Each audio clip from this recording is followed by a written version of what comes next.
Es titular del estudio Ciaba Serrate, Premio CONEX 2017 en Análisis Económico, miembro de la Academia Argentina de Mercado de Capitales, miembro de CARI, miembro del Instituto de Políticas Internacionales de la Academia Nacional de Ciencias Políticas y Morales, miembro del T20, Grupo de Participación de los Think Tanks y Centro de Estudios del Grupo de los 20, G20, miembro del China West Dialogue, profesor de la Maestría y Doctorado de Finanzas de la UCEMA, profesor de posgrado de especialización en Mercado de Capitales, profesor del Instituto Argentino de Mercado de Capitales. Se desempeñó como gerente financiero y gerente general de ámbito financiero, licenciado en Economía UBA y máster en Economía SEMA. Bienvenido, doctor. Le paso la palabra al señor Boyatsian, presidente de la Cámara. José, te agradezco un montón que quieras colaborar con la Cámara, con tu charla, que es muy valiosa y en este momento necesitamos despejar nuestra mente con alguna iluminación que vos nos des para ver bien hacia dónde vamos. Muchísimas gracias. Gracias, Sonic. Es un placer estar con ustedes. No es la primera vez, como bien sabes. ¿Sí, sí? Espero poder iluminar. A veces es difícil, ¿no? Pero hay que hacer el intento, sin duda. Si te parece, comenzamos. Arranquemos. Arranquemos, doctor. La idea es hablar de la Argentina en este momento, que es un momento de encrucijada, de cambio, de cruce de camino. No solamente cambiario, yo diría, sin duda es un año electoral y eso es, yo creo que es el elemento más gravitante. Pero toda la marcha de la economía está en una situación, digamos, pantanosa. Así que tratemos de mostrar cuáles son los rasgos más importantes. Lo que yo digo, dista de ser una palabra definitiva, es mi visión. Le voy a dar los elementos que componen mi visión. Ustedes lo pueden combinar quizá de una manera distinta también, y a lo mejor más provechosa. Yo arrancaría diciendo que el prisma para ver la Argentina hoy es claramente la característica de este año como año electoral. Creo que ese es el elemento más importante para entender, además, las decisiones que se han tomado, por qué se han tomado, y todavía las que resta tomar hasta octubre. Creo que el gobierno, que tiene una gran ventaja, porque el mapa político está fragmentado, los partidos se han hecho añicos, la propia irrupción de Milei ha, yo diría, puesto a la desbandada, a las coaliciones que existían antes. El gobierno tiene la ventaja de contar, siempre ha sido importante, contar en última instancia con la caja, con la organización estatal que tiene presencia en toda la nación. El gobierno ha tenido una estrategia electoral, creo yo, que la ha cambiado sobre la marcha, una estrategia original que acá está de alguna manera resumida y que creo que permite entender muchas de las decisiones importantes que se tomaron. Yo diría que esa estrategia arranca con un elemento que no está citado ahí, con el acuerdo con el fondo. El acuerdo con el fondo se discute mucho.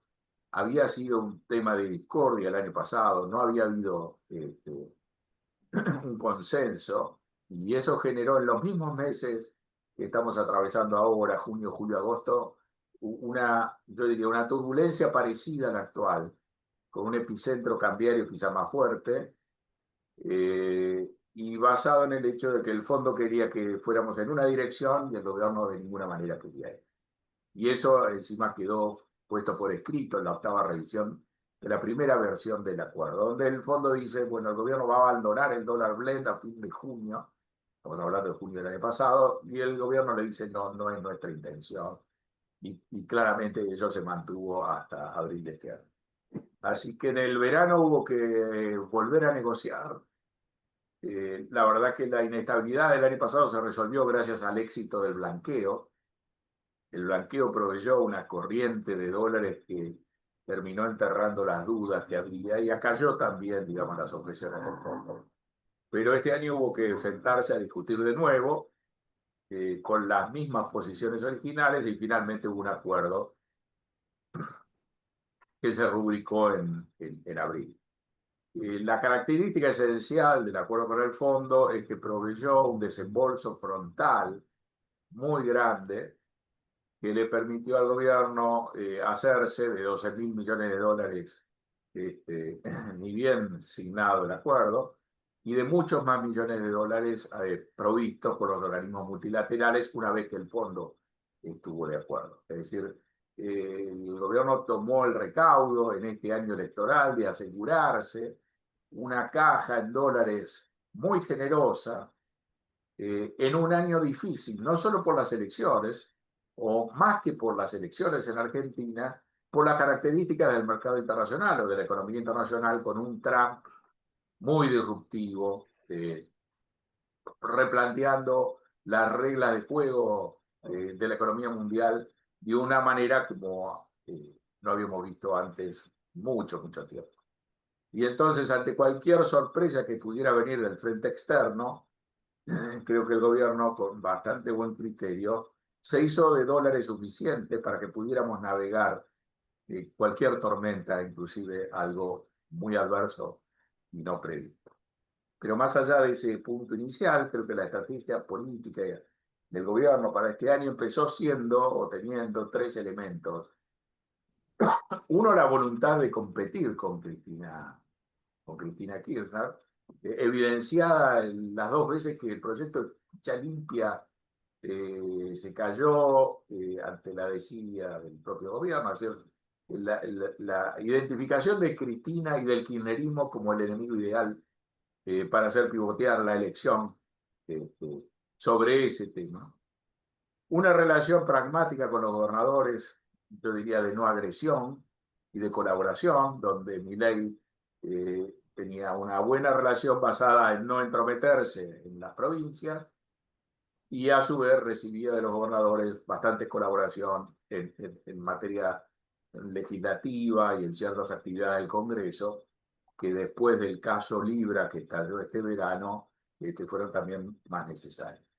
Y el tercer elemento, el elemento yo diría más belicoso, era la necesidad de definir con Macri quién es el dueño de esos votos que le hicieron presidente a Milei, y como sabemos, tienen dos componentes: un núcleo duro que ha elegido Milei como líder y un conjunto llamado el de los viejos meados, de gente más proclive a Macri, pero que obviamente a la hora de elegir en el balotaje lo votó a instancias también de Macri y de Patricia Bullrich, lo votó a Milei. Y ese electorado, que es muy fuerte en Capital, es un electorado que Milei quería para sí. Y para avanzar y no ceder espacio, claramente planteó una contienda más o menos pública con Macri. Si hacemos memoria, en la elección en Cava, en algún momento Adorni dijo que salir segundo, un voto atrás, por detrás, de Leandro Santoro era un excelente resultado. Y eso lo que implicaba era, por lo que dejaba entender claramente, que lo que había que hacer era derrotar a Macri, aunque sea por poco, y aunque eso supusiera perder la capital, ¿no?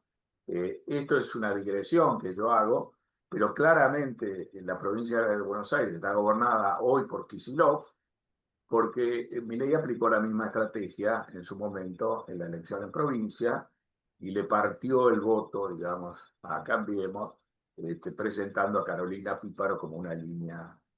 Así que esta estrategia no es del todo novedosa, y esta estrategia se definió por anticipado en la elección en Cava, donde Adorni no solo le ganó a Silvia Lospenato, que era la candidata de Macri, sino que también le ganó a Leandro Santoro y se llevó el premio mayor.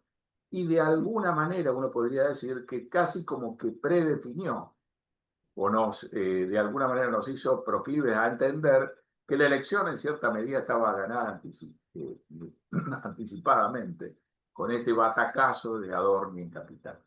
Ahora, lo que sucedió después es que creo yo que, montado en este éxito, Milei también cambió esta estrategia, fundamentalmente cambiando la relación con los gobernadores, que es el elemento más disruptivo que hemos visto en los últimos tiempos, que se ha reflejado en unos resultados catastróficos en votaciones en el Senado, en diputados, y que han introducido una dosis de incertidumbre muchísimo más grande, que no estaba presente en ese esquema hoy.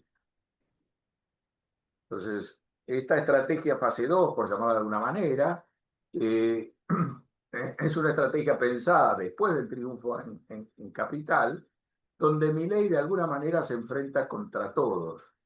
Milei dice los gobernadores quieren romper todo. Cuando le preguntan qué gobernadores, dice todos los gobernadores, ¿no? Y se pelea además al interior de sus propias filas. En ese triángulo de hierro queda muy claro que desplaza a Santiago Caputo en la tarea de cerrar listas, de formar el partido y las listas del partido en distintas provincias, donde avanza y embiste contra los gobernadores. Y esto le da a la dinámica política un giro proverbial que se refleja en esa avalancha de proyectos que afectan potencialmente el déficit y que son aprobados, digamos, de una manera muy directa, muy aceitada y muy preocupante, ¿no?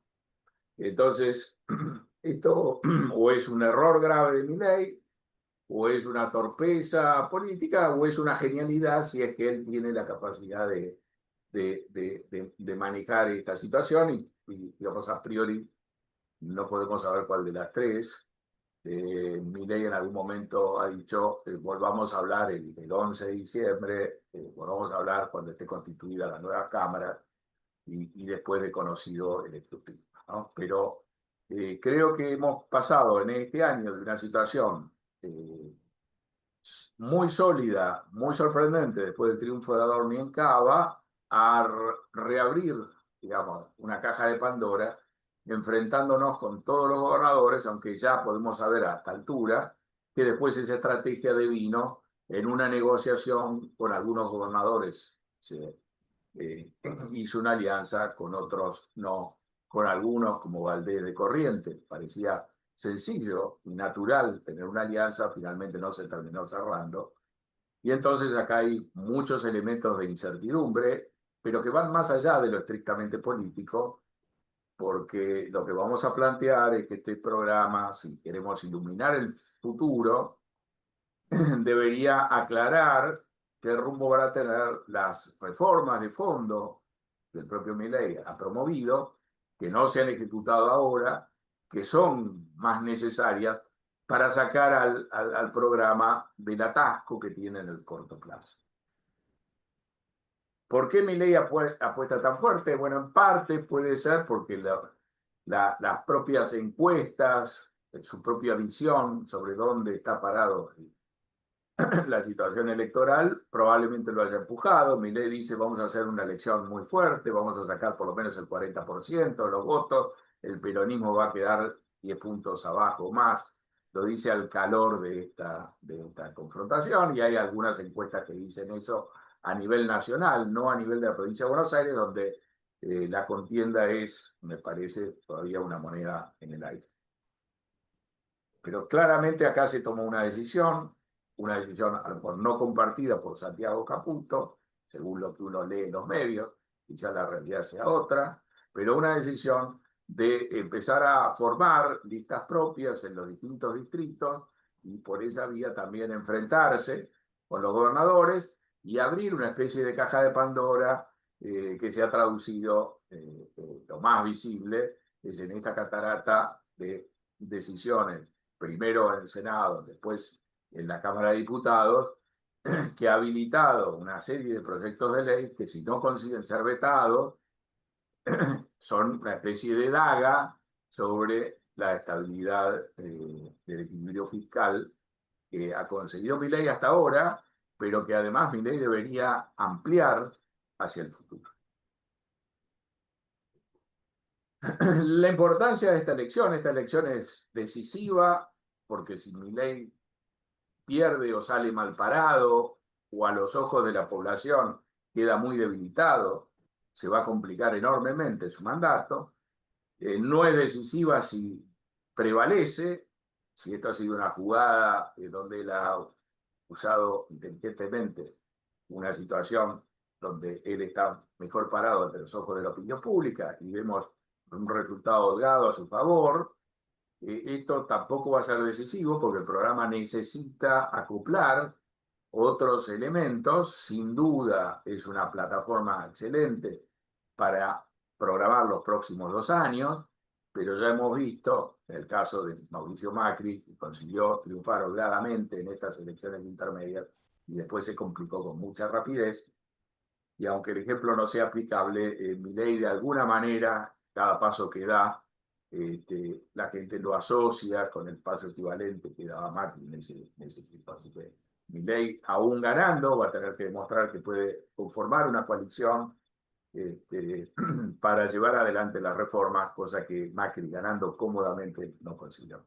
Pero no hay dudas de que si le va mal a este programa, muy difícilmente el programa se sostenga. Y la experiencia de Macri, no a mitad de término, sino al final de su mandato, es muy contundente. Lo que ustedes tienen graficado abajo es un sistema de bandas, de flotación entre bandas, muy parecido al actual, con algunas diferencias, pero no es casualidad que se parezca.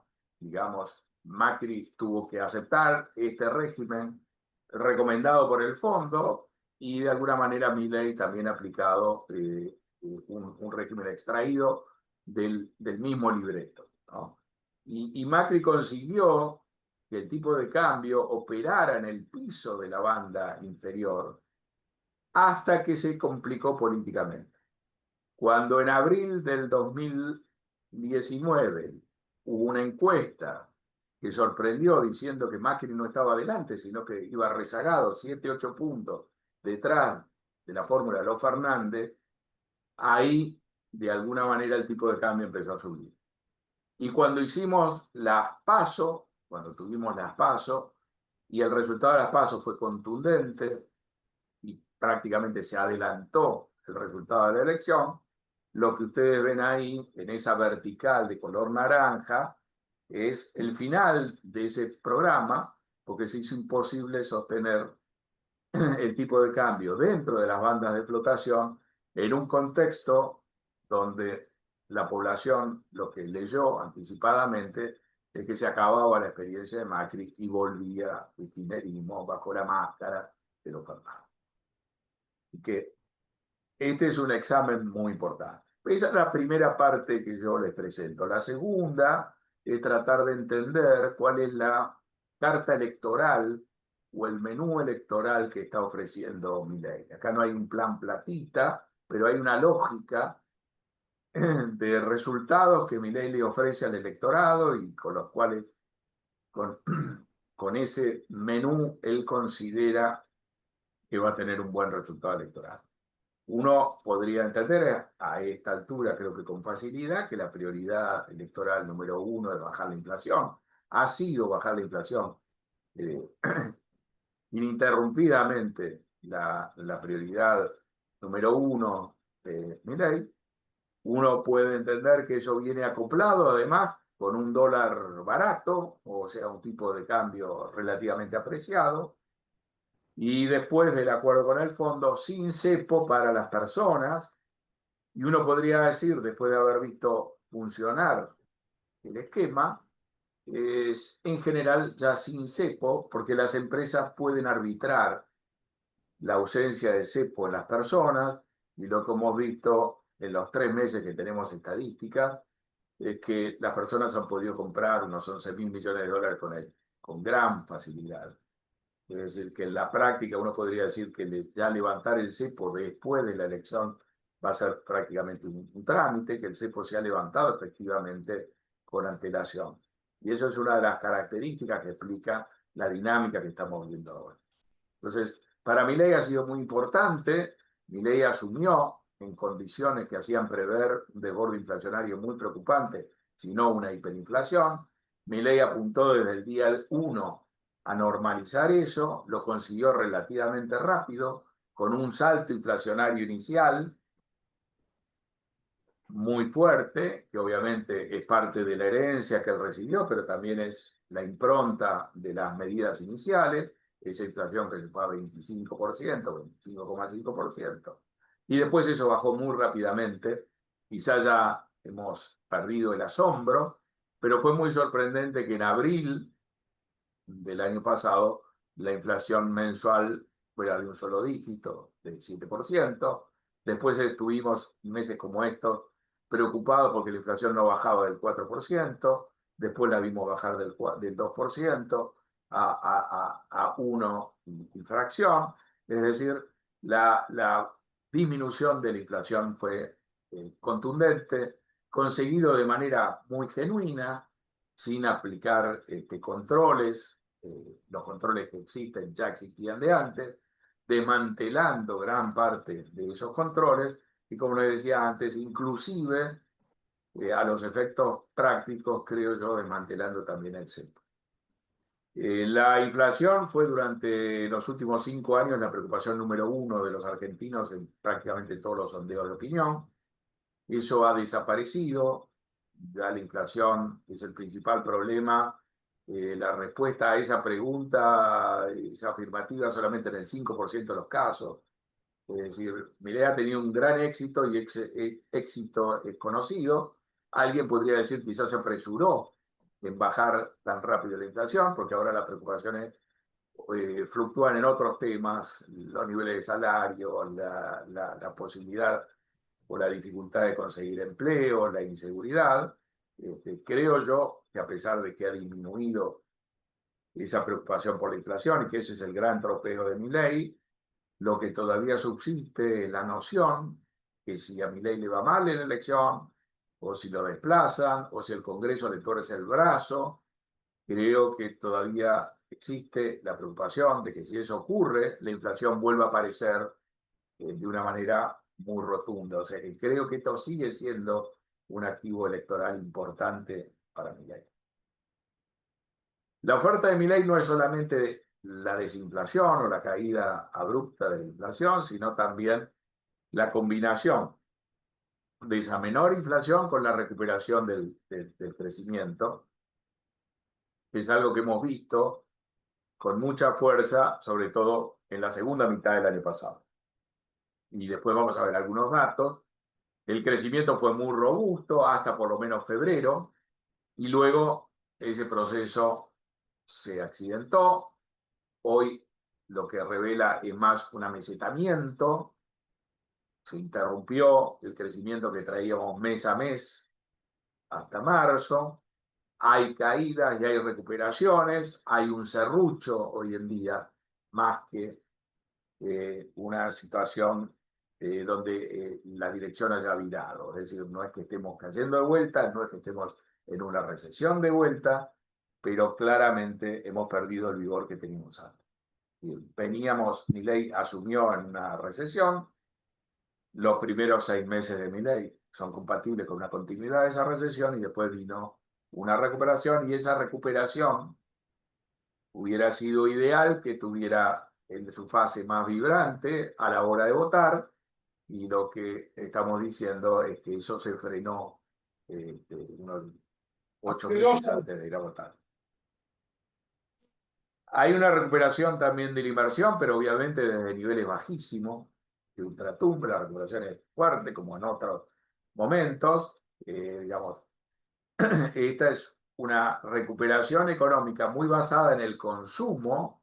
El consumo ha superado los niveles récords históricos, pero es un consumo que tiene un gran componente de gastos en importaciones, gastos en el exterior, y si uno mira el consumo básico, lo que hay es una situación todavía de gran retracción. Así que, digamos, la población consume más, pero sobre todo los estratos más altos, quizá los estratos más bajos de todo también levemente, y consume mucho de producto importado o en el exterior. Y hay también una recuperación de la inversión en el orden del 30%, pero producido de niveles muy bajos. y también una buena parte de esa importación, de esa recuperación de la inversión, es la importación de bienes de capital o bienes intermedios del exterior.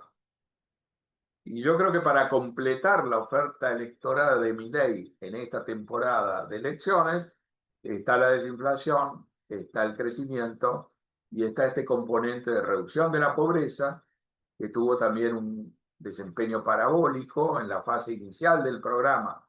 La pobreza se disparó a más del 50% de la población y sistemáticamente después vemos una caída. Esa caída está basada en una reducción muy fuerte del impuesto inflacionario, que golpea, como ustedes saben, en las capas de menores ingresos, en una velocidad de la inflación de alimentos mucho menor que la inflación general. Lo que ustedes ven ahí es la brecha entre la inflación que paga el 20% de la población de mayores ingresos conforme a la canasta que consume y la inflación que sufre el 20% de la población de menores ingresos. Y la franja en verde lo que señala es la diferencia a favor de los de menores ingresos, porque la inflación que ellos enfrentan es y ha sido sustancialmente menor que la inflación general y que la inflación de la capa de mayores ingresos, ¿no? Entonces, hay también una mejoría en ese frente. Si uno piensa en el ejército de intermediarios que recibía o intermediaba los planes sociales y que también han desaparecido, uno puede entender que Milei se ocupó de sostener e acrecentar el valor real de la asignación universal por hijo y de la tarjeta alimentar, eliminó el mordisco de la intermediación de los piqueteros y de los gerentes de los programas sociales en muchos de estos programas. Se puede entender que para la capa de ingresos más baja de la población esta transición no haya sido muy traumática y que el trauma o el impacto o la explicación detrás, por ejemplo, de la caída del consumo básico, obedece no al segmento más bajo, pero sí a una clase media, obviamente, de bajos ingresos, que tiene que pagar los servicios que consume, que paga una escuela parroquial, es decir, que ha tenido que lidiar con aumentos muy importantes de algunos rubros de su canasta de consumo y que no vive tampoco de la asignación universal, sino que vive de un salario, de un empleo y todo lo demás, y eso ha sido mucho más azaroso. Así que esta es la segunda parte de la charla. Creo que Milei enfocó sus chances electorales en este largo año de elecciones, porque se suprimieron las PASO, pero se cambiaron las fechas electorales de una manera tal que uno está rindiendo constantes exámenes, que Milei ha armado su estrategia sobre la base, sin duda, de la reducción de la inflación, de ciertas ventajas para el consumo que no son asequibles a toda la población, pero sí a la de ingresos más altos. La eliminación del cepo es un mensaje muy potente. Quien quiera comprar dólares después de tantas restricciones, hoy los puede comprar libremente. Una recuperación del crecimiento que fue muy potente, pero que se está apagando de alguna manera inoportuna, y una reducción de la pobreza que también es muy visible si uno la ve donde, o la busca donde tiene que buscarla.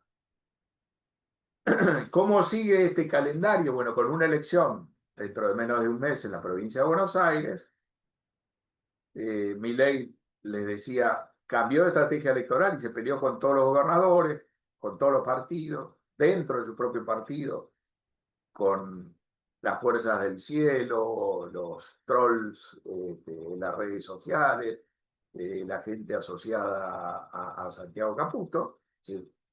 Apuntaló a su hermana y a Lule Menem y a ese armado, ¿no? Pero en la provincia de Buenos Aires, con bastante tino, la provincia es una elección muy reñida, en condiciones inusuales, porque se ha desdoblado por primera vez, no viene en el mismo paquete que la elección nacional, y ahí Milei ha cerrado un acuerdo con el PRO, con un PRO que ha aceptado las condiciones que Milei le ha fijado en una negociación gerenciada por Ritondo Santinegro y aceptada, digamos, por un Macri derrotado en Cava con el triunfo de Ahora, ¿no? Entonces, el gobierno tiene dos grandes exámenes. Tiene esta elección en provincia de Buenos Aires, de resultado más dudoso, y tiene una elección, la nacional, la legislativa nacional, en octubre, que es donde las encuestas lo muestran de una manera más clara adelante. En mi opinión, tiene que triunfar en las dos, o tiene que hacer un muy buen papel en la provincia de Buenos Aires si no quiere verse afectado en la elección de octubre, pero sobre todo en la dinámica que viene después. Puede parecer curioso, sin duda, Kicillof también es un economista, obviamente de otro palo, ha gobernado la provincia de Buenos Aires bajo otro conjunto de ideas, ¿no? Y va a ser inevitable si Kicillof hace un buen resultado con todas las dificultades que ha tenido Kicillof, porque no solo ha habido una interna feroz, la Libertad Avanza, con las líneas, con las fuerzas que uno asociaba antes a Cambiemos, lo mismo sucede en el peronismo. Y de alguna manera, como trasfondo, el resultado de esta puja en la provincia de Buenos Aires va a ser leído como un resultado de una contienda entre las ideas de Milei que se aplican en la nación y que Milei dice que va a llevar a la provincia, y las ideas de Kicillof o del kirchnerismo o del pasado reciente que han dejado de aplicarse en la nación, pero que tienen un bastión en la provincia, ¿no? Así que no es un resultado trivial.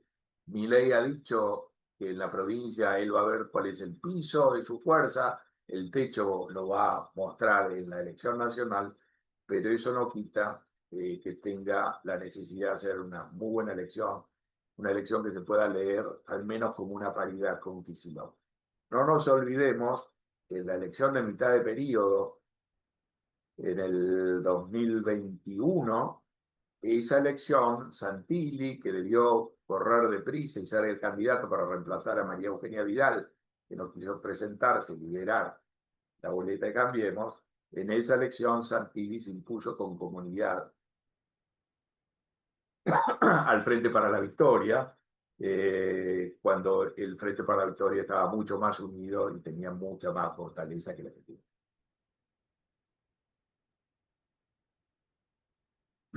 Más allá de todo este juego, yo creo que ha surgido una preocupación muy seria, muy atendible, y creo que se puede ejemplificar con esta comparación. El 9 de julio del 2024, cuando Milei acababa de conseguir la aprobación de la ley base, el 9 de julio en Tucumán, Milei pudo convocar a 18 gobernadores, traerlo a Macri de España, hacerlo chupar frío afuera porque no lo dejó entrar a la Casa Histórica de Tucumán, y suscribir con ese marco de gobernadores el Acta de Mayo, ¿no? Que es de alguna manera un decálogo con las ideas que quiere ejecutar Milei a lo largo de su gobierno. Entre otras cosas, por ejemplo, reducir el gasto público a 25 puntos del producto y muchas más medidas de largo plazo que ahí aparecen esbozadas a una especie de ideario.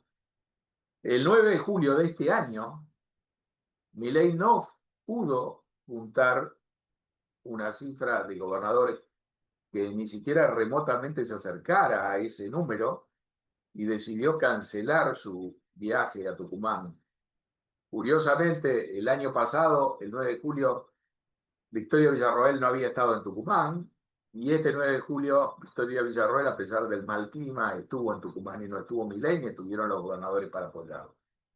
Y yo creo que ese contraste lo que nos dice es un dato también muy importante de la realidad. A pesar de que Milei, sin duda, afianzó el desarrollo de sus programas, consiguió un nuevo acuerdo con el fondo, consiguió recursos del fondo, y muchas de las dudas que existían un año atrás han quedado desplazadas, por ejemplo, que la inflación podía seguir bajando. A pesar de eso, cuando uno quiere sopesar cuál es el músculo político, cuál es la movilización detrás que tiene Milei, por ejemplo, en el Congreso, para ejecutar esas ideas del Pacto de Mayo, lo que uno no encuentra es una madurez una madurez política que se corresponda a esos resultados que él ha conseguido juntar. Y de alguna manera él sigue presentándose a la sociedad como una especie de llanero solitario, que incluso bajo sus propias palabras enfrenta a todos los gobernadores que se oponen a la estabilidad fiscal o a las ideas que muchos de esos gobernadores firmaron un año atrás, un poco más. Entonces, el problema que creo que queda esbozado antes de ir a la elección es la pregunta sobre si Milei construye un poder político de una dimensión tal que permita sostener en el tiempo las reformas muy importantes que él quiere llevar adelante. O si esto va a seguir siendo una embestida de Milei, muy fuerte, tenaz, consistente, pero no institucionalizada y por ende muy sensible a ser desmoronada una vez que Milei cometa un error, un traspié o la propia popularidad de Milei se degrada. ¿No? Ese es un elemento importante que Milei debería iluminar, no yo. Esta es una duda muy instalada. ¿Qué profundidad tiene este cambio? Más allá de que no hay dudas de que Milei lo cree intensamente, lo ejecuta y está dispuesto, digamos, a mover cielo y tierra para instalarlo. Pero cuando Milei no tenga tanta fuerza, cuando decaiga, ¿qué va a quedar de todo?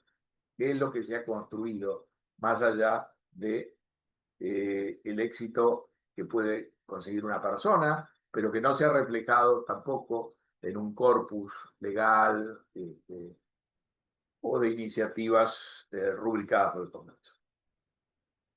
Dejemos esa parte y vayamos a la dinámica que uno podría definir como de la coyuntura económica.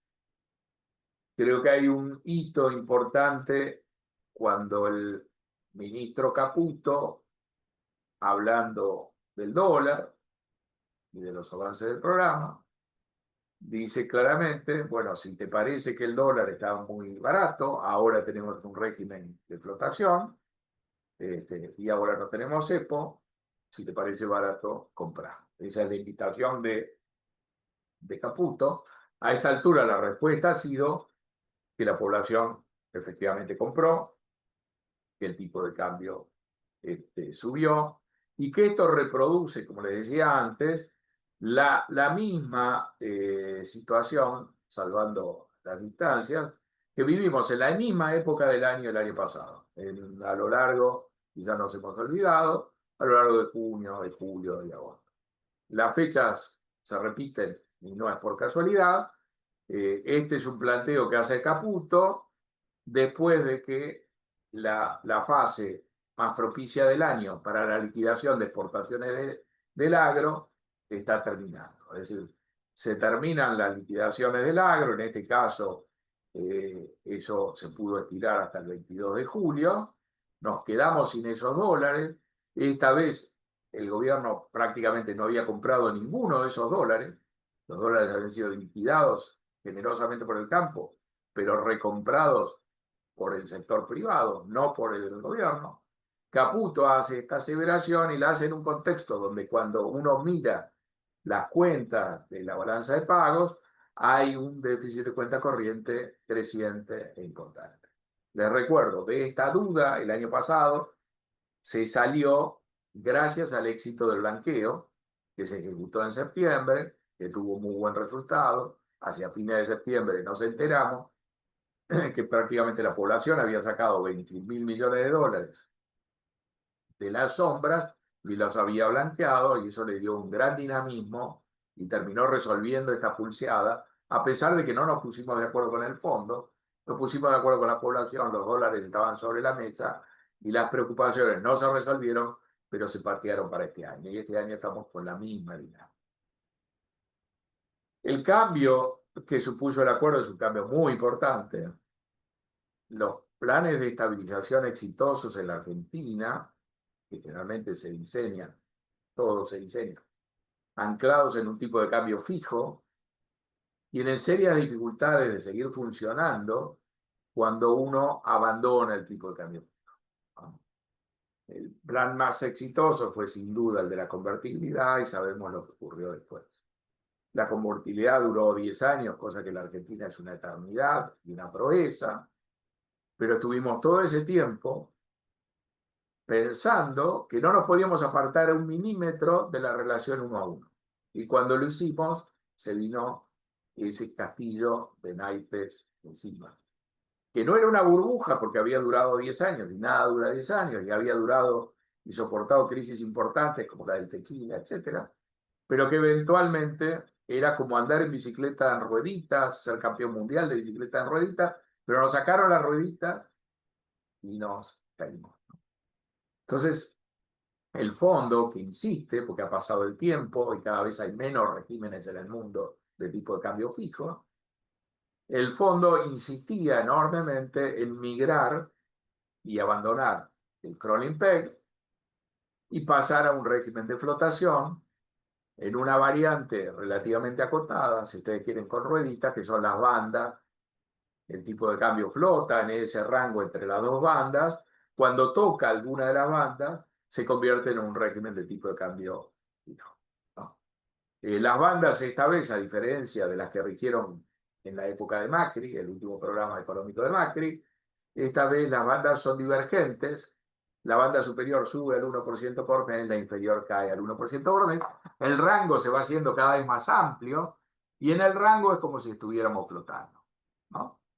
Entonces, hay que entender que este es un cambio muy importante si uno tiene una visión de largo plazo, que si no hacíamos este cambio, por más éxito que tuviéramos con el régimen anterior, siempre nos iba a aparecer este examen de pasar a la flotación más adelante, y entonces pasar a la flotación, dejar atrás el cepo, son todos elementos que tarde o temprano había que hacer y que se han ejecutado ahora, y en la medida que podamos sobrevivir son un gran avance, ¿no? La instalación del tipo de cambio flotante tuvo dos etapas también.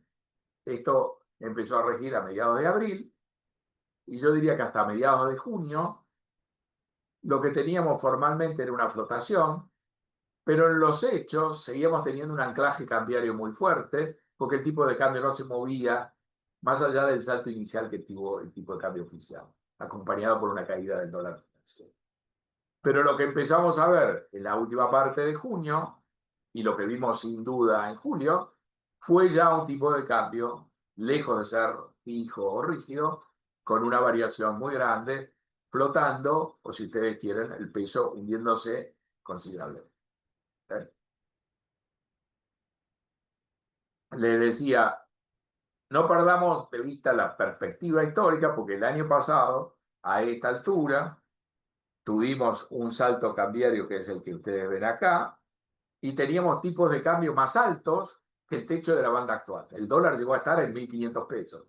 Hoy el techo de la banda es 1.450 y moneda, 1.460, digamos, ¿no?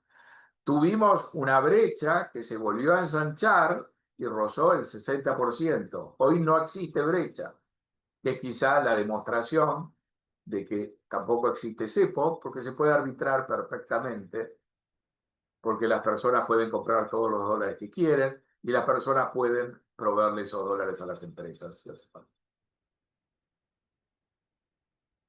Recordemos, sí, que de esta incertidumbre el año pasado salimos con el blanqueo y que hoy no tenemos una variable similar que nos ponga un montón de dólares sobre la mesa y nos saque la preocupación.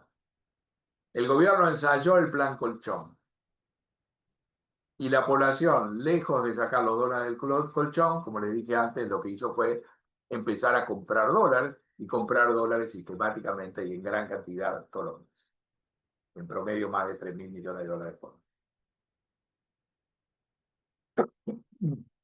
Está claro que el gobierno no cumplió con el programa en una de sus metas, la meta de acumulación de reservas, que ese fue y ha sido una pelea constante con el fondo, con Domingo Cavallo, con mucha otra gente, que siempre le dijo al gobierno: acumulen reservas, estamos en una posición de reservas negativas, está bien, el fondo nos ha dado reservas, los organismos multilaterales nos proveen de reservas, pero lo que uno quiere ver es que el programa tenga la capacidad de acumular las reservas, de comprar reservas, digamos, genuinas. El gobierno ha sido reacio, ha privilegiado otros aspectos, ha dicho que eso le podría afectar la velocidad de la desinflación, cosa que es cierta, pero le generó y le está generando incertidumbre en el flanco externo. Lo que ustedes tienen ahí es una recomendación, una de varias, hecha por banco inglés, Barclays, diciendo que el gobierno necesita acumular reservas porque es el ancla de credibilidad del régimen cambiario, o sea, hay algún shock, el escudo ante los shocks externos y la garantía de que esta transición macroeconómica se va a sostener. En el corto plazo, el gobierno tiene las reservas que proveyó el fondo, pero hay que entender que el fondo ha hecho un desembolso frontal, es decir, que el programa de varios años tiene un desembolso que el fondo lo ha acelerado y que lo que está contemplado son desembolsos muy pequeños los años próximos. Y por ende, el programa básicamente apunta a que la Argentina sea capaz, el año que viene, de colocar deuda en los mercados internacionales de capitales y entonces acumular reservas y tener los dólares necesarios para pagar los vencimientos de deuda que van a aumentar el año que viene y el siguiente, porque una parte de la deuda que refinanció el ministro Guzmán en el gobierno de Alberto Fernández, a tasa muy baja, con plazos extendidos, una parte de esa deuda ya empieza a vencer. Entonces vamos a encontrar que los vencimientos aumentan, el fondo ya nos dio reservas, en principio no para que las usemos, sino para que las mostremos como disfrazivo en una vitrina, y por ende lo que tenemos que conseguir a partir del año que viene es conseguir nosotros dólares colocando deuda, y eso es obviamente una función del riesgo país, de que disminuya el riesgo país y de que aclaremos e iluminemos el futuro total. Vayamos a la evolución de la economía. La economía rebotó en la segunda mitad del año pasado y creció con muchísima potencia hasta el mes de febrero. En marzo, no sé si ustedes están viendo, en marzo la economía tuvo una caída muy fuerte, muy violenta, asociada a que precisamente a la implementación del nuevo programa con el fondo. En marzo, el ministro Caputo nos dijo que se iba a modificar el régimen cambiario, aunque no nos dijo cómo se iba a modificar. Eso quedó claro recién en abril. Fue, de alguna manera, abrir el paraguas y avisarle a la población de que se venía un cambio en este segmento o aspecto que es vital para las expectativas. Entonces, lo que nosotros vimos en marzo fue un proceso acelerado de pérdida de reservas, de cambio de portafolios, la economía se dolarizó y eso tuvo un impacto en el nivel de actividad muy visible, muy visible. Es decir, migrar del crawling peg a la flotación tuvo un costo inicial fuerte en términos de actividad. Por fortuna, lo que estamos viendo acá es el estimador mensual de actividad económica que publica el INDEC, que es una especie de aproximación preliminar a los números del PBI. En abril tuvimos una recuperación, en mayo tuvimos un retroceso. Lo que queda claro es que no hemos vuelto a superar el nivel de actividad de febrero, desestacionalizado, es decir, esto no es un problema de estacionalidad, y que la pendiente que traía el crecimiento se ha convertido, yo diría, en una especie de meseta, o si ustedes quieren, en un serrucho, que no tiene una dirección bajista tampoco. Está la economía de alguna manera atascada, pero claramente ha perdido la dinámica potente que tenía la recuperación hasta febrero. Obviamente, con elecciones en esta etapa del año, esto es, en principio, inoportuno para una estrategia electoral. Si miramos el índice líder, que es un índice de variables que podemos leer hoy que tiene la característica de anticipar con un margen de acierto importante dónde va a estar la economía dentro de 6 meses, lo que vemos es que el índice líder también está cayendo y que si uno aplica el análisis estadístico a esa serie, las probabilidades de que la economía entre en una recesión en los próximos 6 meses es también una moneda al aire. Es algo así como el 55-56%. Y eso ha ido creciendo de niveles muy bajos a estos niveles. Es decir, acá hay un atasco visible y no, por cuestiones de tiempo, no voy a entrar en analizar otras estadísticas en detalle, pero uno encuentra estos rasgos repetidos en una gran cantidad de casos. ¿Qué pasó detrás de esto? No solo el anuncio, creo que el anuncio de la flotación generó una dolarización y tuvo un impacto real importante. El nuevo programa cambia de alguna manera la definición del régimen monetario, pone el acento en el control de un agregado monetario. Van a escuchar a las autoridades decir no queremos que sobre un peso, es decir, nosotros necesitamos ahora que determinado agregado monetario, que es la cantidad de dinero que tiene el sector privado a fines transaccionales, crezca, pero muy moderadamente, conforme a un programa, a esta escalera que ustedes ven acá. Entonces, todos los cañones de la política están enfocados en que la cantidad de dinero no se dispare por encima, caiga muy por debajo de ese crecimiento nominal. Esa es la variable que controlamos. Si controlamos las cantidades, no podemos controlar los precios. Y la variable que dejamos libre, la variable de ajuste, son las tasas de interés.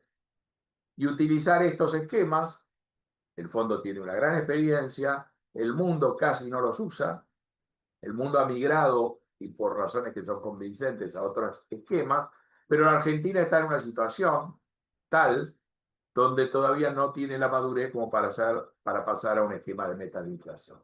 Entonces estamos en este esquema de agregados monetarios que sabemos que tiene el problema potencial de que las tasas de interés tengan una enorme volatilidad.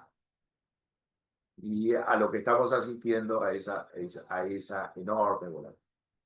Si ustedes quieren entender un poco por qué, este segundo gráfico muestra en las barras la velocidad en términos reales de crecimiento de esa definición de dinero, que como ustedes ven, oscilaba en torno al 3% mensual, y cuando hicimos esta migración, la cantidad de dinero que crecía con esa laxitud cayó en términos reales los 2 primeros meses, y ahora está creciendo un poquito más, 1% en julio. Es decir, la economía pasó de una velocidad de crecimiento, la cantidad de dinero y del crédito muy rápida, alguien podría decir demasiado rápida, y ahora con este nuevo esquema hemos frenado eso. Y ese freno, a mi juicio, ha sido muy brusco. El programa va a migrar después de la elección, y si los resultados no son muy buenos, más rápidamente, pero no antes de la elección, hacia un esquema de metas de inflación que permita, me parece, una respuesta a la tasa de interés más suave. Pero en esta transición y hasta la elección estamos abonados a este. Y este esquema está generando efectos importantes. A ver, esta es una manera que me ha parecido clara de mostrarlo. Acá hay 4 curvas, o si ustedes quieren, una misma curva, que muestra en 4 momentos distintos cuáles eran los niveles de tasa de interés real en pesos para los distintos plazos, 1, 2, hasta 13 meses, un año. Esta era la situación el 31 de marzo, la línea celeste, y estas eran las tasas reales que existían.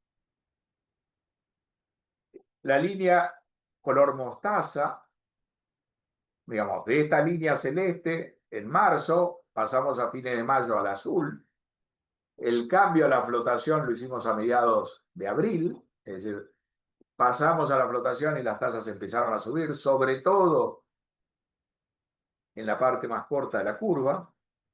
Al 30 de junio, es decir, la mitad de abril, todo mayo y todo junio, la suba había sido mayor, claramente en todos los tramos de la curva, mucho mayor en los tramos cortos.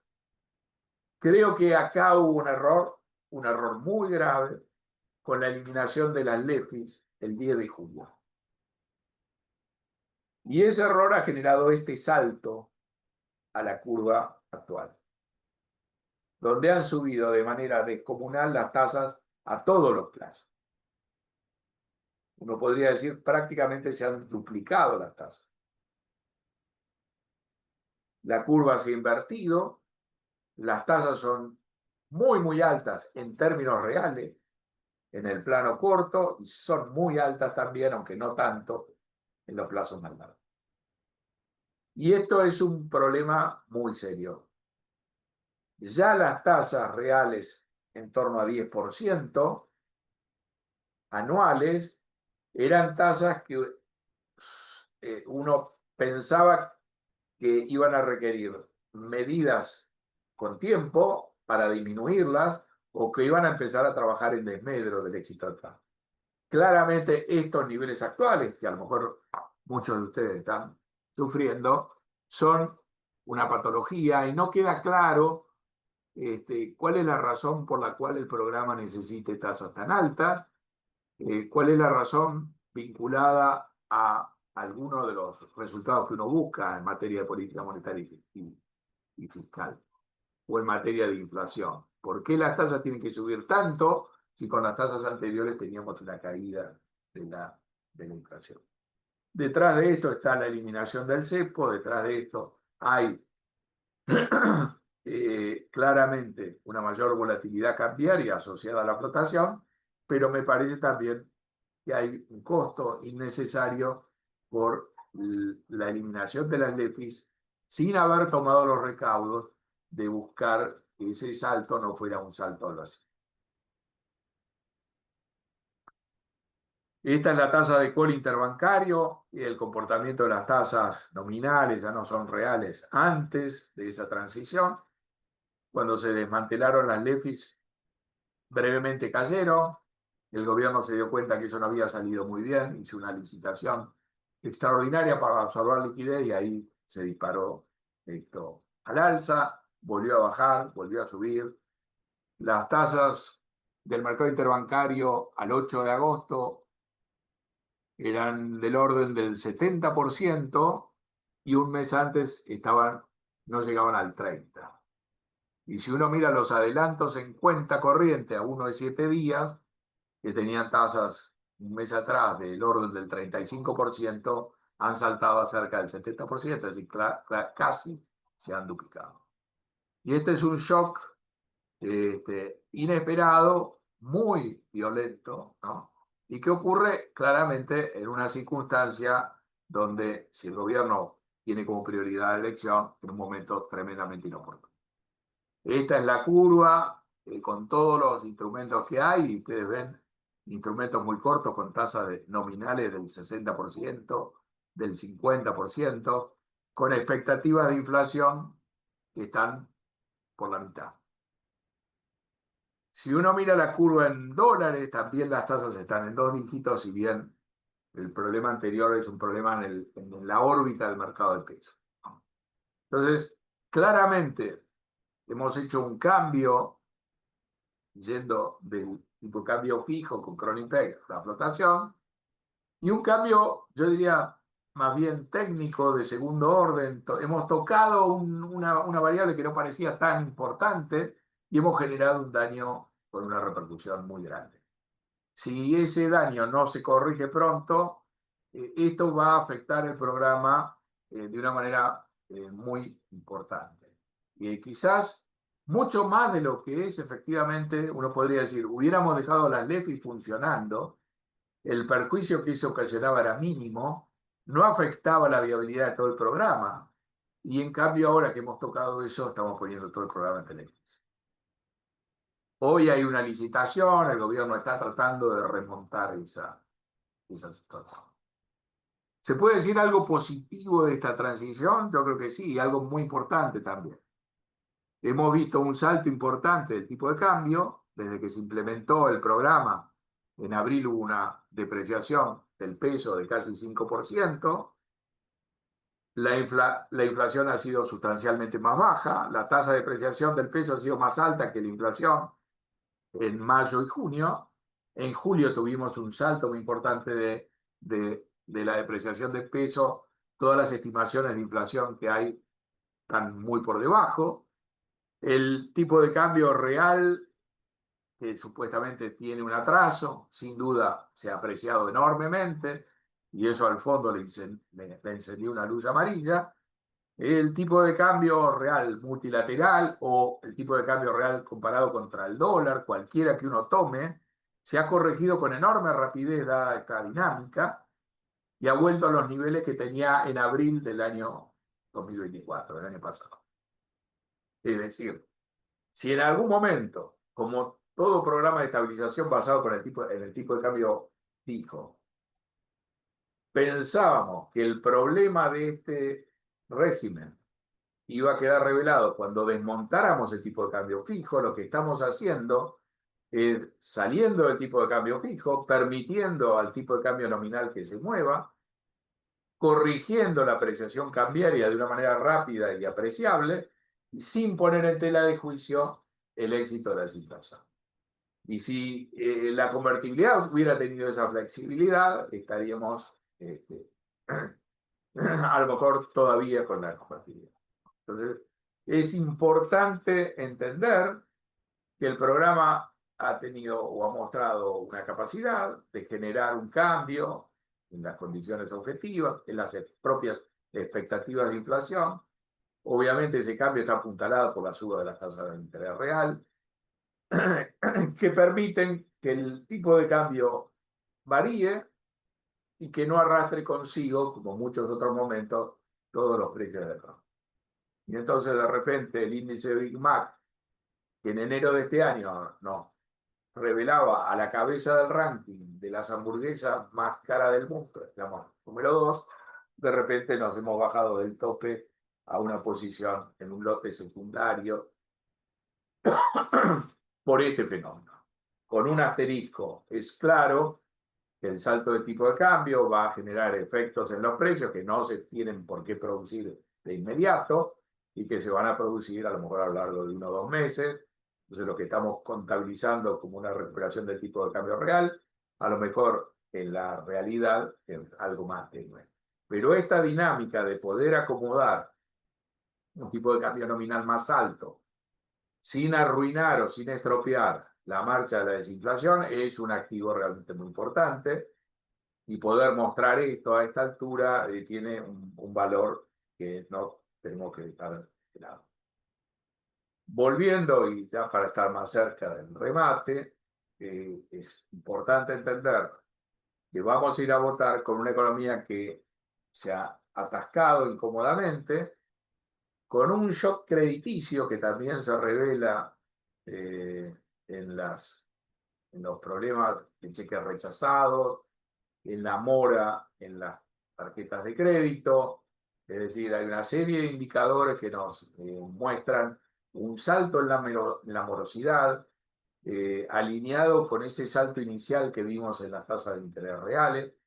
Hay un cambio, obviamente, en el funcionamiento de la economía y de las condiciones monetarias y financieras, que si alguien no lo anticipó y siguió operando bajo las antiguas condiciones o creyendo que regían las antiguas condiciones, claramente muy dañino.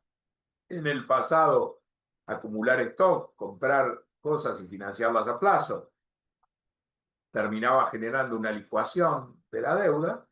En estas condiciones, una deuda lo licúa uno, es decir, la deuda no se licúa, los bienes no se aprecian y las tasas de interés reales son muy, muy altas. O sea que hay que cambiar, obviamente, de estrategia financiera, y lo que estamos viendo es que alguien o muchos jugadores han sido lerdos o no han podido hacerlo y eso está generando de manera incipiente un problema crediticio.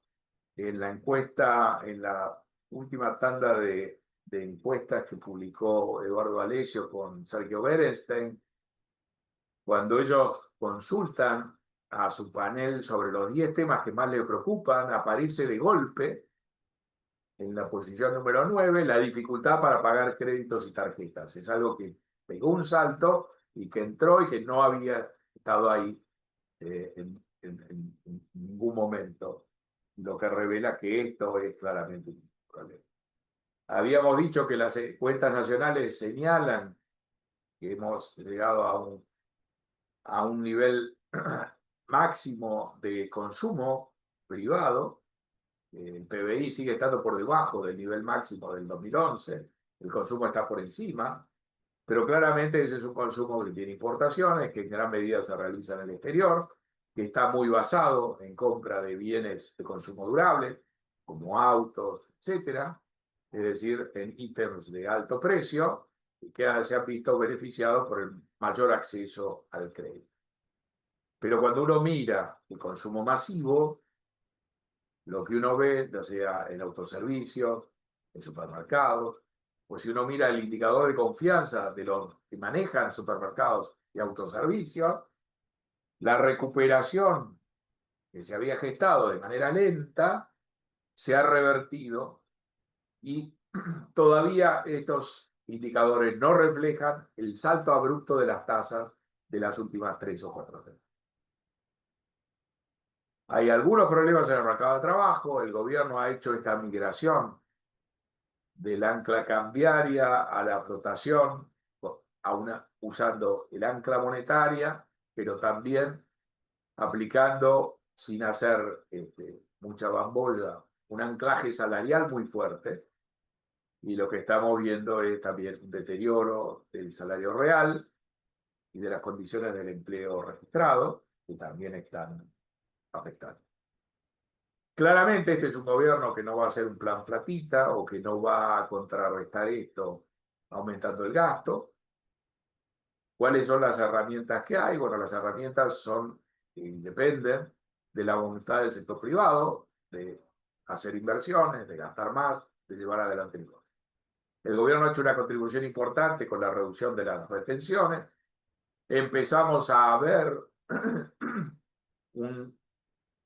una mayor movilidad en los proyectos RIGI, empiezan a mover, a probar, aparecen algunos proyectos nuevos como el del Parque Solar de la Barría la semana pasada y se han hecho 2 anuncios muy importantes que obviamente se van a desembolsar en el tiempo.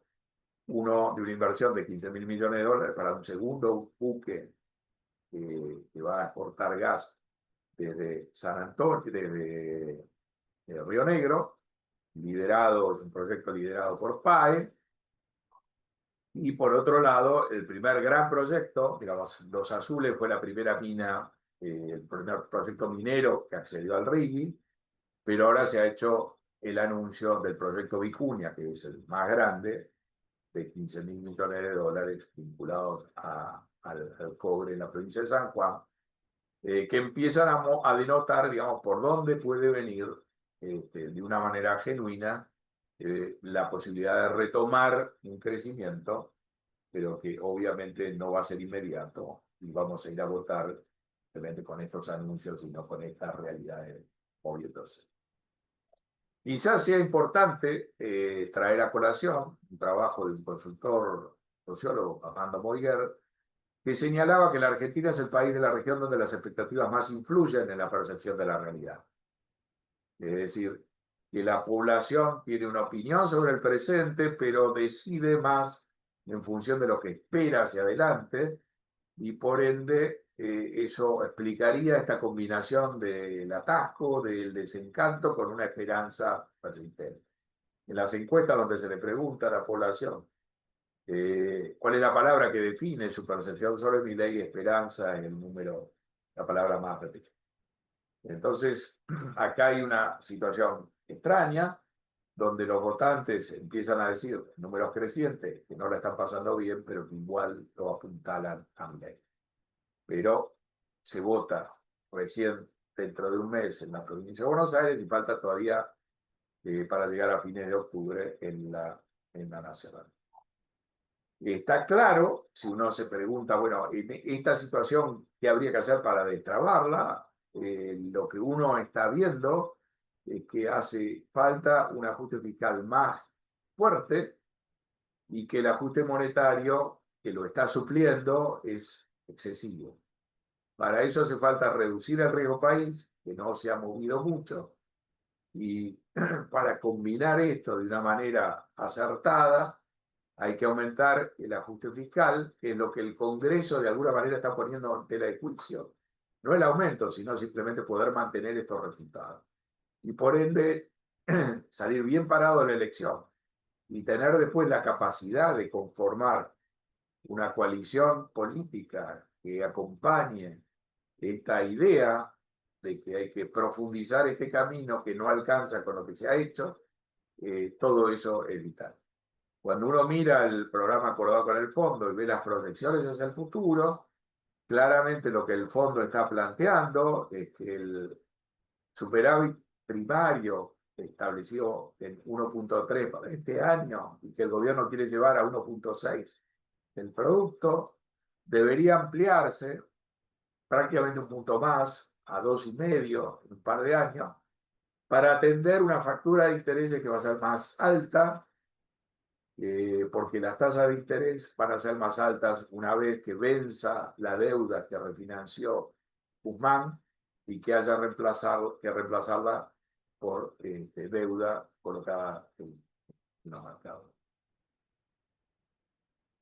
De una manera más profunda también, está claro que aumentar el ajuste fiscal en estas condiciones es muy difícil y que lo que hace falta entonces es implementar las reformas que le den a la economía un mayor dinamismo. Pero para eso, Milei tiene que salir de esta situación donde él se ve enfrentado por los gobernadores y empujado hacia el abismo y de alguna manera construir con su base propia, con los mayores legisladores que consiga en esta elección, pero que no van a ser suficientes para tener quórum propio.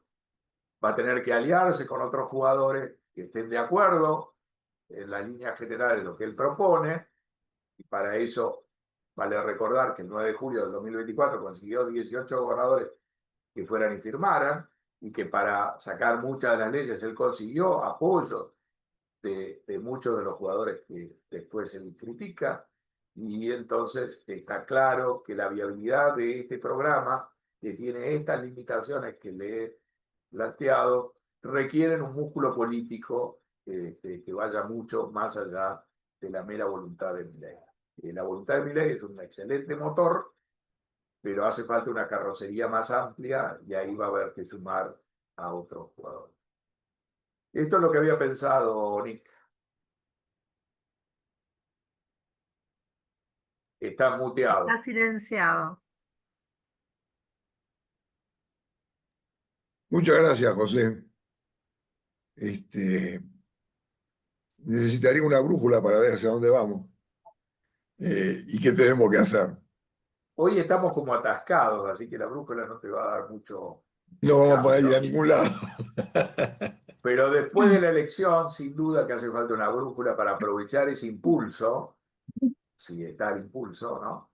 Y coordinarlo en una dirección que sea fecunda. Y ahí sí creo, hay que acordarse de que Macri en su momento recibió ese impulso y cuando apuntó en la dirección que quería ir, se encontró con las 14 toneladas de piedra y una serie de dificultades, algunas de orden externo. Trump en Estados Unidos, hay que recordar que consiguió que el Congreso le aprobara un paquete de reducción impositiva que obligó al Banco Central de Estados Unidos a subir las tasas indefinidamente. Como el programa de Macri estaba basado en el financiamiento exterior, se complicó ese financiamiento y se complicó todo lo que...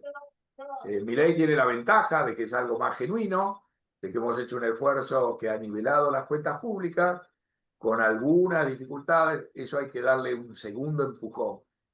Y ese segundo empujón necesita apoyo político, pero también necesita reglas de juego que destraben el funcionamiento de la economía. Si no, esta economía a lo mejor uno lo va a querer exprimir y no va a estar tampoco ese jugo del juego.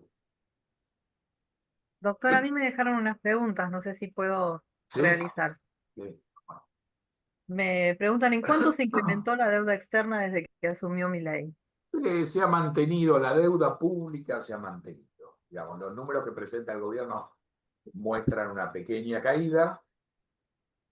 Se ha acrecentado la deuda en pesos. El mecanismo que ha utilizado el gobierno con la deuda en pesos consiste en renovar y acrecentar la deuda en pesos y no contabilizar una parte de los intereses implícitos en las LECAP, en los instrumentos de corto plazo, que son instrumentos a descuento, se llaman LECAPs. No pagan intereses, el interés está implícito porque uno rescata, uno paga un precio por debajo del valor del capital y rescata el capital. El gobierno eso lo contabiliza y no contabiliza los intereses implícitos. Eso es un esquema, si ustedes quieren, entre comillas, Ponzi. Esa deuda ha ido creciendo. Obviamente, cuánto crece, eso varía en función del tipo de cambio. La suba del tipo de cambio la licúa. Y la deuda en dólares más bien se ha reducido porque la Argentina no tiene la posibilidad de ir a los mercados externos y tomar nueva deuda, ¿no? Pero no hay un crecimiento de la deuda, los números que presenta el gobierno muestran algo estable, una pequeña reducción, y hay una variante de respuesta que da el gobierno que muestra una gran reducción en función del PBI, pero eso está construido, digamos, aprovechando que el PBI era muy, muy bajo en diciembre del 2023. La realidad es que eso se mantiene estable y lo que nos dice es que hay un esfuerzo fiscal que se ha realizado genuino, que es lo que ha permitido que eso se mantenga así. José, una pregunta. Estos 12.000 millones que tomamos últimamente, Nos ¿eso dio el fondo. cómo se ve? Nada de eso se ha utilizado, ¿no? Eso está en el Banco Central como reserva. Ah, Y los ok. giros, porque es verdad, hemos hecho esta migración a la flotación, hemos perdido muchas reservas, 5.000 millones de dólares de reservas en el primer trimestre, antes de esta migración, y hemos dejado de perder reservas con la flotación, ¿no? Entonces, estos recursos que nos dio el fondo y nos dieron los otros organismos multilaterales, los tiene el Banco Central. Y por ende, tenemos más deuda, pero seguimos teniendo los dólares, o sea que el endeudamiento sigue igual. Si esto llegara a complicarse, tuviéramos que intervenir en los mercados y usar esos dólares, ahí sí el endeudamiento estaría creciendo sin necesidad de que el fondo nos haga un nuevo desembolso. Bueno, estaríamos gastando los dólares que tenemos, digamos, en nuestras arcas. ¿Hay más Nos preguntas? preguntan, sí, perdón, continúo. ¿Qué Sí, sí. probabilidad asigna a una crisis cambiaria antes de las elecciones? Muy baja, ¿no? Lo que hemos tenido es lo que vimos en julio, que ha sido una aceleración de la suba del pico de cambio nominal muy fuerte y que se ha ido apagando sola, uno podría decir, por la suba de las tasas de interés, pero básicamente porque si hay credibilidad en el régimen de flotación con bandas, uno flota en el rango entre las dos bandas, a ver, lo podemos ver bien acá, las bandas van subiendo o van bajando, la superior y la inferior, flotamos en el medio. Entonces podríamos tener la sensación de una crisis porque el tipo de cambio se va deslizando, pero cuando toca la banda superior, el programa autoriza al Banco Central a que a ese valor venda dólares y absorba los pesos. En la medida que haya credibilidad en este régimen, que la gente entienda que están los dólares para intervenir y que está la voluntad para intervenir y que el fondo, más allá de lo que escribió, no pone objeciones en usar los dólares, en la medida que eso sea así, es poco probable que vayamos al techo de la banda, porque a lo mejor cuando estemos cerca, los propios inversores van a vender sus dólares, quizás los dólares que compraron a precio inferior. Y eso es lo que estamos viendo. En julio una gran aceleración y después esto se frenó. Por supuesto, la suba de la tasa de interés en pesos es un elemento que frena. Por citar una anécdota, este periodo de mayor volatilidad que hemos visto a partir de mediados de junio vino precedido por un anuncio que hizo el banco JP Morgan diciendo, bueno, cerramos nuestra posición de carry trade, desaconsejamos seguir invertidos en los bonos en pesos hasta después de las elecciones. Y lo que el mismo banco ha dicho hace unos 10 días es, damos marcha atrás, ahora nos parece que las condiciones son buenas y volvemos a aconsejar colocarse en bonos pesos. ¿Okay? Entonces, en la medida que este régimen es creíble, lo que tenemos es flotación en el rango y cuando tocamos, si tocamos el límite inferior, es decir, si el dólar cae mucho, también es como si fuera un tipo de cambio fijo en un nivel bajo, donde el central compraría los dólares, entregaría pesos y la cantidad de pesos aumentaría. Por supuesto, en los últimos tiempos estamos más cerca del techo de la banda, podíamos habernos acercado al techo de la banda si hubiéramos seguido con la dinámica que traíamos 10 días atrás, pero eso también sucede. Así que, ¿qué probabilidades veo de una crisis bancaria antes de las elecciones? Muy, muy baja. Después de las elecciones, es muy probable que asistamos a un cambio, a una nueva modificación de esta regla. Pero las condiciones de esa modificación van a depender mucho del resultado electoral y de este aprendizaje que estamos realizando en tiempo real. Va a depender mucho de cuánto se corrija el tipo de cambio real que estaba apreciado. Es decir, ese atraso cambiario o esa gran apreciación, ¿se puede corregir de esta manera? ¿O va a venir una mayor inflación y la corrección no va a ser tan importante? Bueno, eso es lo que lo que se va a querer ver de acá a la elección. Y vinculado a eso, ¿qué efectos tiene esa corrección en términos del déficit de cuenta corriente o del gasto en importaciones? Es decir, venían las importaciones creciendo muy fuerte porque el tipo de cambio se atrasaba o se apreciaba. Ahora que ya no está tan barato, las importaciones se van a frenar. Ahora que la economía se atascó, las importaciones van a ser menos. Bueno, toda esa dinámica va a alimentar, a mi juicio, quizás un programa modificado, más o menos agresivamente, eso se verá, probablemente para el verano, si no fuera urgente, para el próximo verano. La próxima revisión de las metas y los cumplimientos del acuerdo, las revisiones eran trimestrales, ahora se ha acordado hacerlas semestrales, la próxima revisión está pautada para febrero. Así que si no ocurre nada muy grave, es probable que alrededor de febrero tengamos un análisis de lo que se hizo y quizás algunas modificaciones más o menos importantes de este mismo.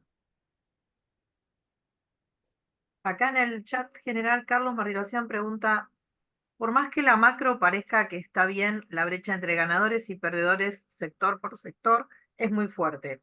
El RI provee de inversiones directas y moviliza una cadena de proveedores, pero me parece que ni por lejos compensa el efecto que la apertura trae sobre la industria y el empleo. ¿Cómo va a seguir esta película, aún suponiendo que a Milei le vaya bien en la política? Bueno, esa es una pregunta realmente fuerte, muy importante, ¿no? Es decir, efectivamente acá hay ganadores y perdedores de una manera muy clara y contundente. Y creo que son sectores, y dentro de sectores empresas distintas, con distintas estrategias, porque digamos, si uno se equivoca en la estrategia, el costo puede ser muy grande, y a lo mejor en el mismo sector alguien puede navegar esto mejor. Creo que esta variabilidad del tipo de cambio real genera también, ¿no?, un cambio con respecto a lo que uno pensaba que iban a ser los ganadores y perdedores 1 o 2 meses atrás. Hay muchos sectores que esta modificación del tipo de cambio real le ha cambiado los números de una manera muy veloz. Obviamente son sectores más vinculados a los transables o a las exportaciones, frigoríficos, etc., ¿no? Es decir, en principio este programa viene asociado a cambios importantes en el funcionamiento del producto. Eso no hay ninguna duda. La suba de las tasas de interés, sobre todo el salto descomunal que hemos visto ahora, es quizá un daño masivo a casi todos los sectores, ¿no? Que no tiene, a mi juicio, una correspondencia muy clara con ningún objetivo que uno persiga. Es más, me parece una exageración, un error, y en ese sentido va a afectar a todas las partes, ¿no? Las empresas muy endeudadas, aún aquellas que puedan estar en sectores que pueden no ser muy perjudicados, van a tener problemas, y muchas han tenido problemas, y uno analiza, hay un tendal de empresas, muchas vinculadas con el agro, que se han visto en complicaciones, inclusive antes de que subieran las tasas de interés. En materia de empleo, lo que hemos visto hasta ahora es un estancamiento del empleo privado registrado y una caída, la mostramos los últimos 4 o 5 meses. En las encuestas permanentes de hogares, que es la medición mejor que tenemos sobre el empleo, lo que se ve es un aumento del desempleo y también del empleo, de los dos componentes, es decir, un aumento de la oferta laboral, un aumento de la gente que se ofrece para trabajar, con más gente desempleada, pero también con más gente empleada, y el empleo creciendo en el sector informal. Creo que este mismo programa en otro momento hubiera generado una pérdida de empleo mucho más fuerte. Este es un momento donde la tecnología, a través de las plataformas, los Uber, Rappi y todo eso, ha provisto empleo, a lo mejor de baja calidad. En algunos casos, el empleo puede tener una remuneración mayor que el empleo que se perdió, pero digamos, esas plataformas han amortiguado el impacto sobre el empleo. Obviamente, si este estancamiento se mantiene, si las tasas reales se mantienen y esto deriva en una recesión, lo que vamos a ver es un proceso más profundo. Pero creo, como decía antes, que va a haber cambios después de las elecciones para corregir algunos de los problemas que hay. Algunos, pero no todos. Y que la orientación, si Milei consigue el apoyo para hacer las reformas, la orientación es muy clara, en ir a una economía más abierta, y que eso, sin duda, va a tener ganadores para llevar. Pero lo que le falta al programa es el dinamismo en los sectores que se puedan expandir de manera tal de absorber la realidad contundente de los sectores que están siendo afectados y que despiden trabajo ya, ¿no? Es decir, es más claro el efecto perjudicial de muchas de estas cosas que el efecto benéfico que pueden traer en el futuro muchos de estos programas. Y estoy de acuerdo, digamos, con lo que dijo sobre el RIGI también. Sin duda, lo ideal sería tener un régimen para todas las actividades iguales.